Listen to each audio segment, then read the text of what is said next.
ComC is your home for buying, selling, and flipping all the hottest trading cards.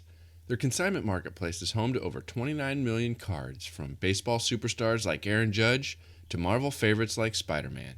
ComC has something for every type of collector. Visit ComC.com today to build your collection with your favorite cards.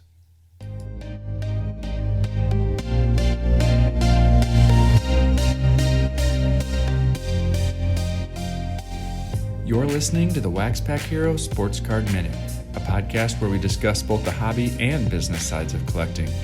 I'm your host, Mike Sommer, and I want to help you buy, sell, and trade your way into a collection you'll love.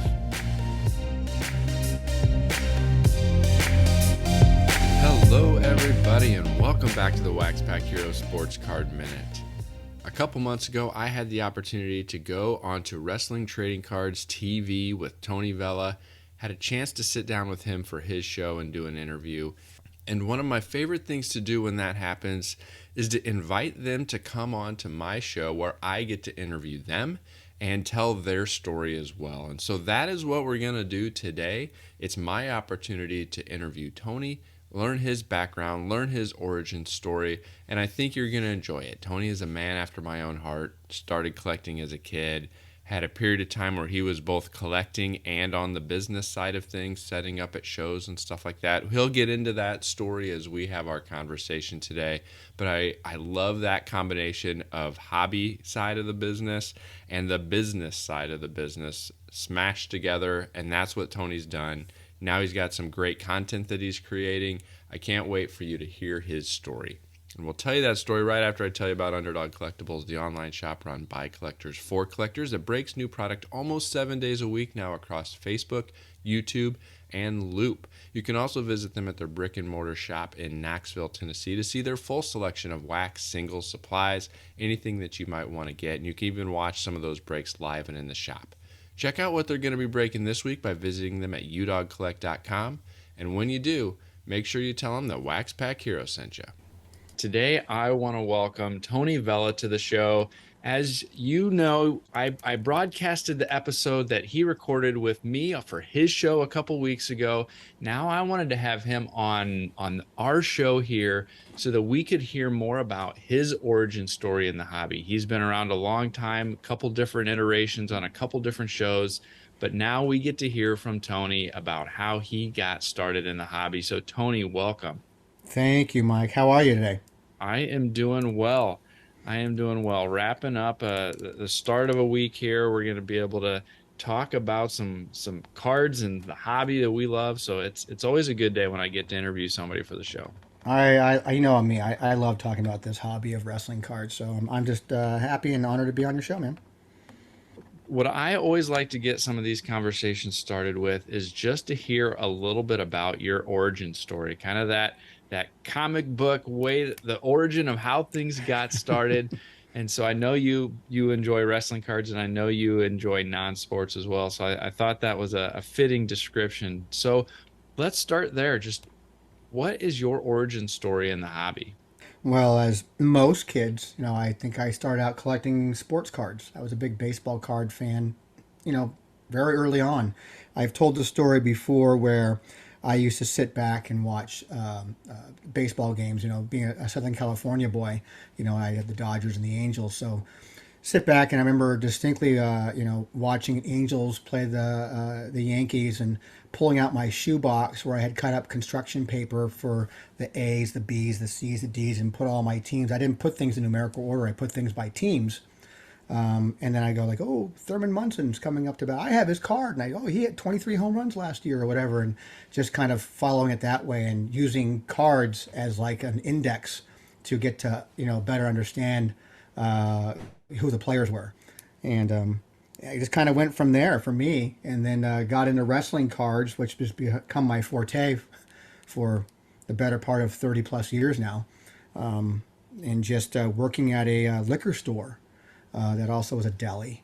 And the manager of the store was a sports card collector. So we had stuff in the gum section and candy section where we had boxes and packs of baseball cards. And he started ordering GPK.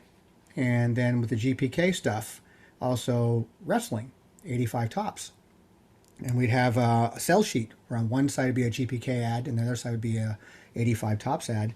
And he brought in wrestling, and me being a wrestling fan even at the time and growing up as a wrestling fan, I remember, oh my God, it's Hulk Hogan's like that. And he's like the champion right now, and all this thing, and going to see Andre the Giant when I was a kid with my grandparents wrestle, and Freddie Blassie and things like that. So I was immediately drawn into that, which is what wrestling cards always does for people. I think is the nostalgia aspect, and been a pretty much an avid collector ever since. Some years more serious than others, but always into into wrestling cards, and that's really where it started for me. How did that evolution progress from, you said, you were mainly sports focused at the beginning, and then in the mid 80s there you started to pivot into wrestling. How did that progression advance, I guess? Did you continue to collect sports along with the wrestling? You've mentioned in the past that you had a focus on non-sports as well Yep. for a long time. How did that evolution go from being purely sports focused into those other interests? It took a while because baseball was always my thing when it came to cards. So I was there for the '80s stuff and all the tops and other companies at the time. But then when Upper Deck came out in '89, they were. I grew up in Yorba Linda, California. That's where the origins of Upper Deck started. Was in Yorba Linda, California. Their production, where they everything happened, palletizing everything. It was all in one location at the end of this one road that I knew very well. That was nestled in front of a train tracks, and I used to go and raid their trash bins. There was a time when I would go in there and I'd raid their trash bins, and I'd find these uncut sheets in the trash bins that were all off centered, and then more and more centered, then more and more centered, and so I have like uncut sheets that I took out of the trash bins that are, you know, were thrown away. You'd find long strips of packs were empty, empty, empty, empty, empty cards in it, empty, empty, empty, empty, empty cards in it, and I'd take all that stuff, and that place was kind of like Fort Knox. It was kind of fun and adventurous and probably stupid, but I always continued to keep in baseball probably until the mid 90s, 94, 95 time, probably in that time frame, where I started focusing more on non-sports and wrestling. And I just, at that time, for me, it became a price thing for me. Life situation, circumstances left me like I still wanted to collect, but I can't collect baseball anymore because it's becoming too expensive. But non-sport seems to be a little more affordable, and wrestling wasn't coming out very often, so I didn't have a whole lot to collect. 87 tops, 85 tops, 91 classics, stuff like that. But I got more into non-sport stuff, and non-sport for me going into the late 90s was primarily like Buffy and Angel, Playboy, and Star Wars. I was a big Star Wars fan. So I probably started getting those after Jedi came out. Just here and there. Wasn't really serious about it until I got into the non-sport stuff going, I really love those movies. I'm a big Star Wars fan. Why am I not collecting these cards? And that was dump product.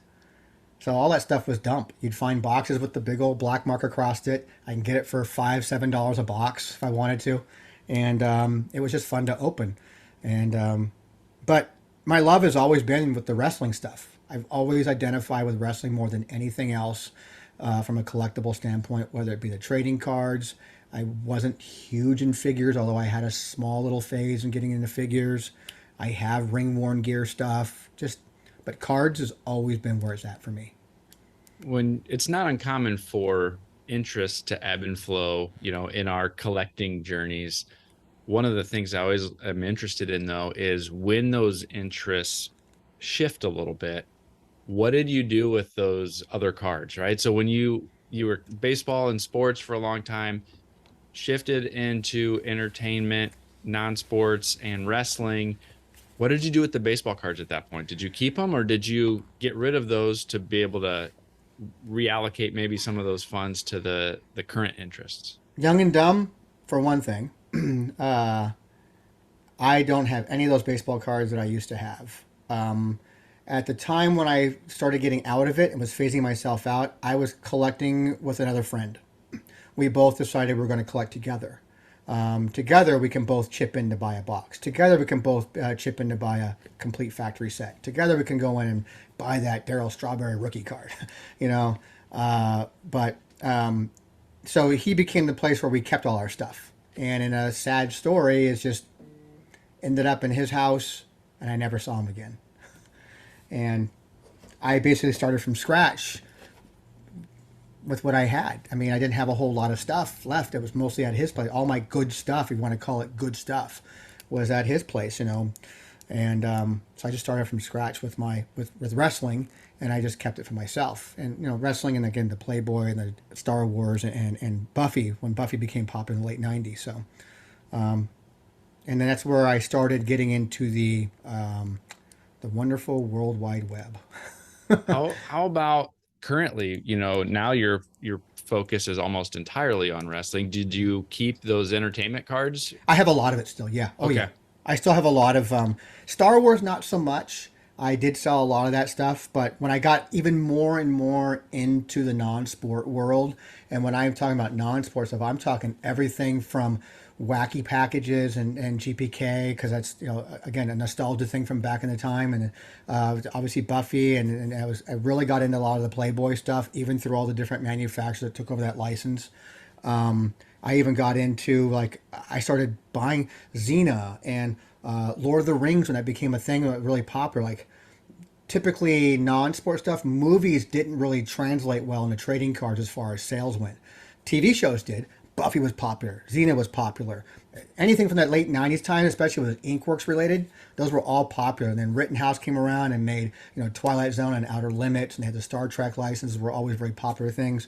But I was getting into, like, you know, even Roswell and, you know, everything that was, you know, Scorpion King, things like that. And those all kind of tanked, really. But Lord of the Rings really got me back into the investing side. That's where I really got back into, like, collecting to flip. You've talked about in the past that, you're not just a 100% buy and hold collector. You've been Mm-hmm. involved on the business side of the hobby as well. And I love to talk about combining both the hobby and business sides of collecting in the show. Talk to me a little bit about how you moved into that world of buying and selling and some of the business related activities that you endeavored in over the years. In the late '90s, early 2000s, maybe late '90s, I decided at that time, as a Southern California guy, we had a great card show out there, or a collectible show called the Frankenstein Collectible Show in the City of Industry. Still there to this day. Um, there's really nothing like it in the country. It's every Wednesday and every Saturday. You know, you get a booth there, and I eventually got a booth, and I started selling exclusively wrestling cards there, and I started buying them by the case. And what I started doing is I still collected, but I was also selling, and I was going and buying cases, ripping boxes, pulling out what I wanted for myself, and then turning around everything else, put in my display case to sell to help offset my costs. Um, Sometimes it didn't work out so well. Sometimes it did, and where it did, mostly for me, was I had other collectors who wanted to buy boxes, and in some cases even wanted to get a case. So I would order multiple cases. One, I would charge them a markup, so that would help offset my cost for my case, even before I even opened it. And then, and then two, it would just allow me a discounted break because the manufacturer, when I had relationships with, whether it had been Fleer or Comic Images or whatever at the time, I had relationships with them. Even though I didn't have a brick and mortar, I had a flea market 10 by 10 booth. I still developed relationships with these people, and they would sell to me on the side. Like, we'll give you these, not quite David Adam type pricing, but we'll give you something good. And I would buy cases, and so I get them at a lower price, still sell it to the customer at the normal going rate, and it just helped me further my collection more. So I learned early on how to kind of sell what I needed to sell to help fuel my personal collection, so it wasn't really coming out of my Monday through Friday job money. How long were you setting up at that show? 6 7 years, I think, 6 or 7 years. I moved out of there in 2000, late 2006, early 2007. Okay. So I was there for a while. You were also the man behind WrestlingTradingCards.com, probably the premier place online to go and get wrestling card checklists, right? Tell me about what was the impetus behind that? What inspired you to start the website? Prior to being WTC, it was known as ComCollect. And ComCollect focused on the things that I was heavily collecting at the time: wrestling, Playboy, Buffy, Star Wars. If you go use the Wayback Machine online, go use Wayback and go look for ComCollect, all one word, you'll see an early version of it where it was just this red, very GeoCities Angel Fire layout design. That's what I was using. I was using GeoCities. Yep. And I was teaching myself HTML at the time. I didn't know it, so I was teaching myself HTML, learning the do's and don'ts, copying code, learning to manipulate, and having this flow of like information on the hobby of those things. And each one eventually had a 4-card spread that I used a program called Firecracker at the time that lets you click on that card, and that card would take you to that section of the website. So if you want to do stuff about Star Wars, go right to Star Wars. There's a list of all the information, the latest news, and over here is a list of all the different sets that were available that ever got created for Star Wars at the time. And I did that with wrestling, and it became a lot of work for me as a one-person operation. I burned myself out on two ends on that one. One was just doing the personal thing, which was the ComCollect stuff of the 4-card spread. And then two, I got the bright idea at the time that I was going to be the only one on the planet, because no one did. No one had an online price guide for non-sport cards. And I thought, I'm so heavily involved in non-sport stuff, working with Julio's Collectibles out of California and stuff like that. I said, I can create this. So I had to teach someone about the hobby and build me a database that could identify, chrome from refractors from etch card. I mean, all these different types of chase. And I went in it very heavy. I went into it way more than I should have. And at the time, I had just gotten laid off from AOL in 2001. And they paid me pretty well, to the point where to this day, I still haven't worked for anybody else. And I spent every waking moment building this database of non-sport stuff. And after 6, 7, 8 months of doing it, I wasn't very far into it at all. Like I was and I decided at that point that I was just going to really just focus on wrestling cards. The thing that I was truly passionate about, the thing that I knew that I had a lot more knowledge about than any other sector of the hobby, which was wrestling cards. So I just ditched everything that became non-sport as far as for online content. And in early 2002, I tried to purchase the name WTC.com, but we had just come off of this national tragedy called 9/11, and they were not allowing any domain names we purchased that had the letters WTC for World Trade Center. Right. So I ended up having to purchase the full name of WrestlingTradingCards.com, and I'm very glad that I did. And it just kind of grew from there, from just archiving things that I already had from my personal collection. That's became the foundation of WTC, was my personal collection. Just knowing what I had, identifying what I had, and keeping an online version of what my collection was. And then maybe someone else could learn something from it, maybe. I don't know. So that makes this what, the 20th anniversary of WrestlingTradingCards.com? In December, December 2nd is the official date of when WTC was first launched.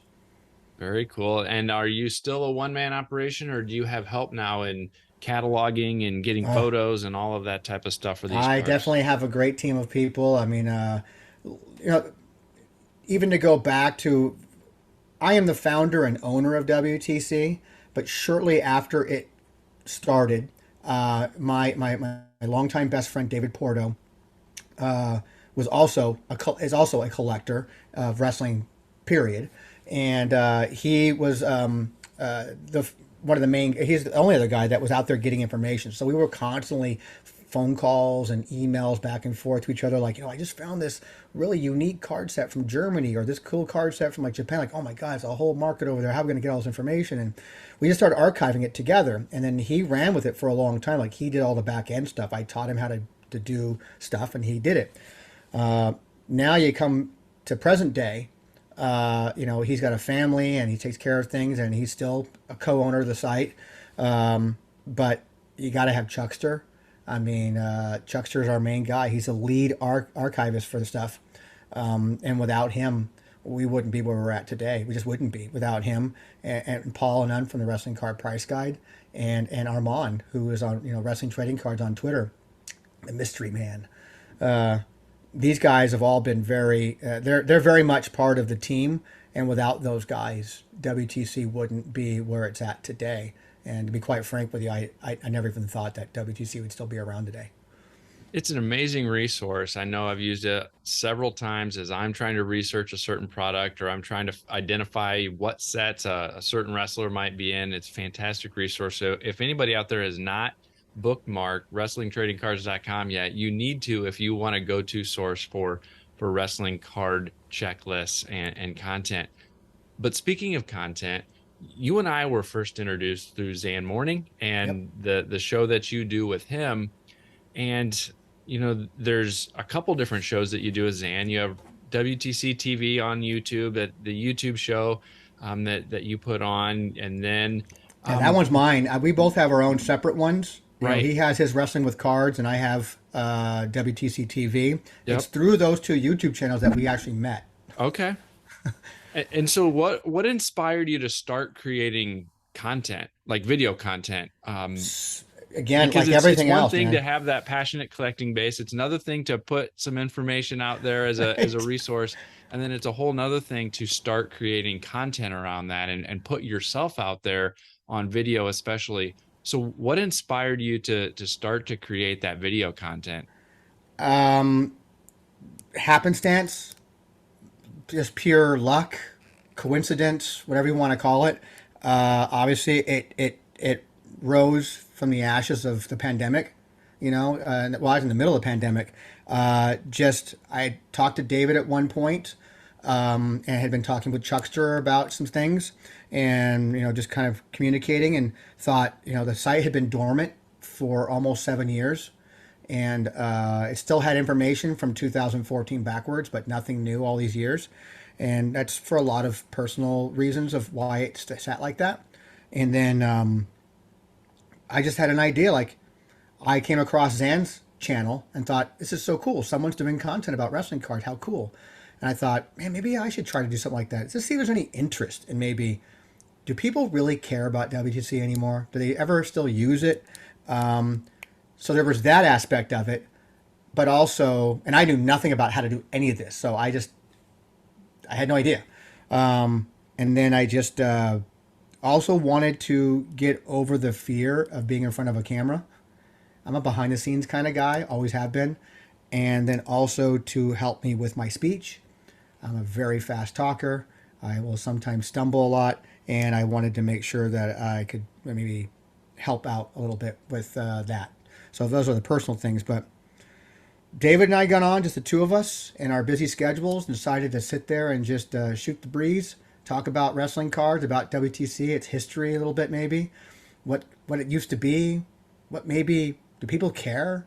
And all of a sudden, floodgates. Are you bringing it back? Is WTC coming back? This would be so cool. It'd be a great time. I mean, the market's crazy right now. And little did we know, we lit a fire in our ass, and there we are. Here we are.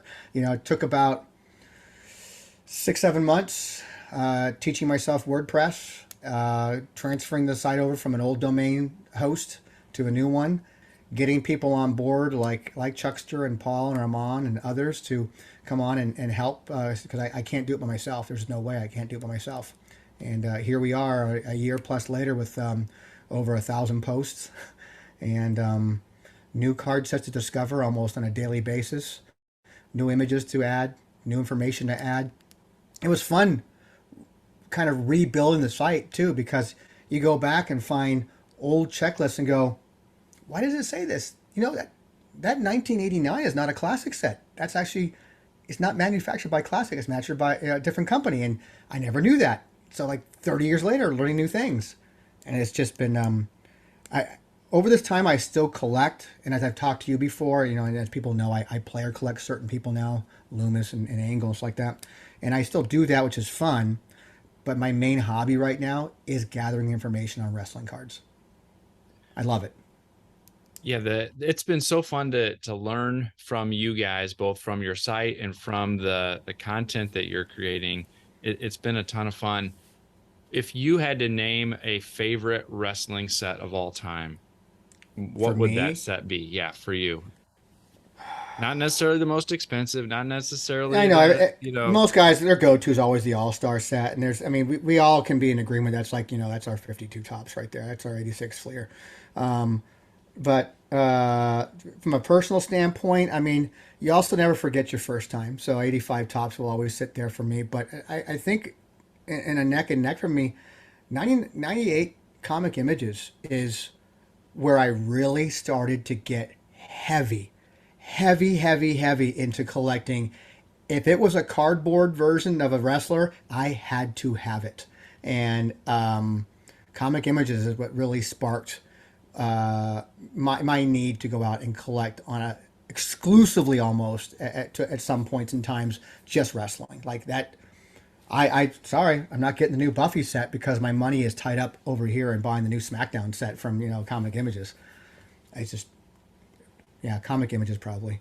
That's cool. Yeah, that's a new era, right? It's kind of signifies that newer era of collecting.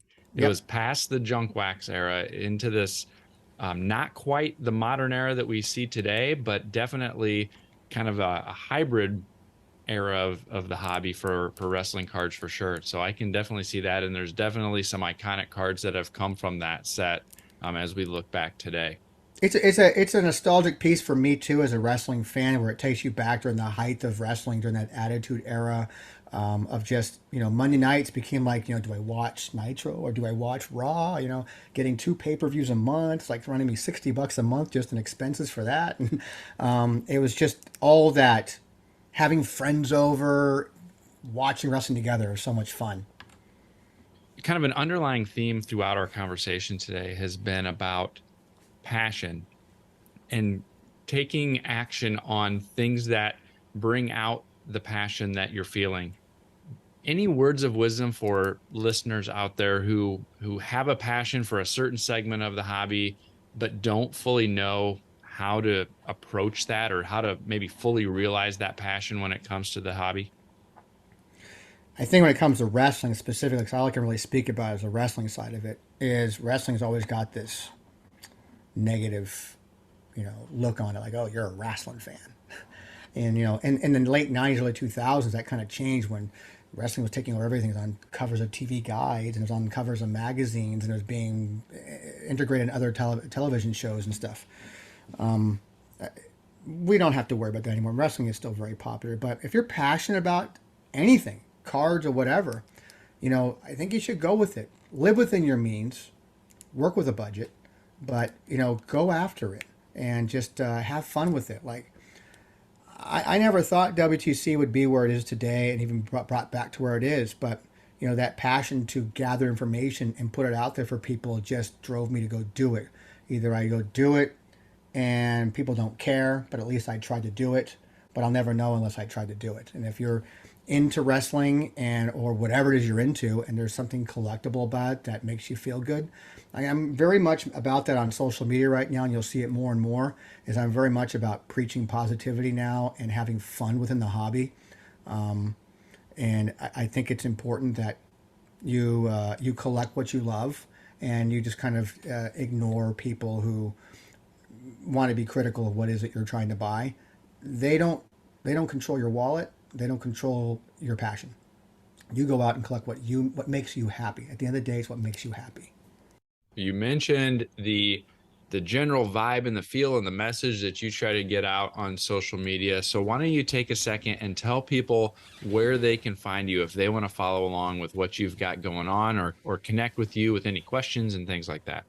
I always direct everybody to the website because I'm a believer that your website is the hub of everything, even more than social media. I mean, the website's what has value, whether you know, well, yeah, it just has value. So I always just tell everybody go to wrestlingtradingcards.com because the bottom of every single page of the website is a link to every social media platform that we are on. So as it changes and we add new things or take things off, it'll be removed or added. So I guess all the kids these days are using TikTok, so I guess I'll be adding that soon.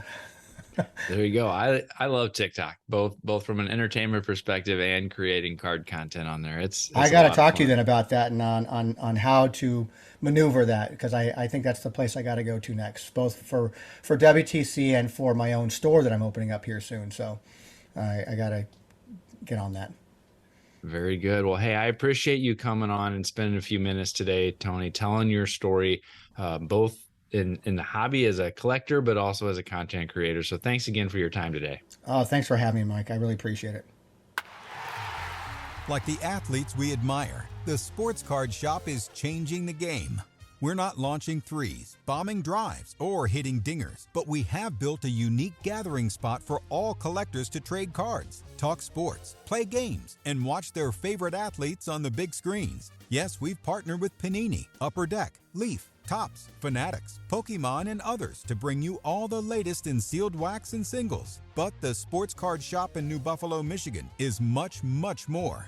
Our recent expansion brings collectible sneakers, Hot Wheels, and more sports and entertainment memorabilia into the mix. Our new Collector's Cave game room is the perfect place to throw a rip party, bring friends, rip packs, trade cards, play billiards, ping pong, shuffleboard, classic arcade, and Xbox games, all while watching your favorite sport on TV. Visit us at thesportscardshop.com. Follow us on social @_sportscardshop, or better yet, visit us in person to learn about special events, party packages, new products, and everything we're doing for you. The Sports Card Shop, connecting people, sports, and the hobby around the world.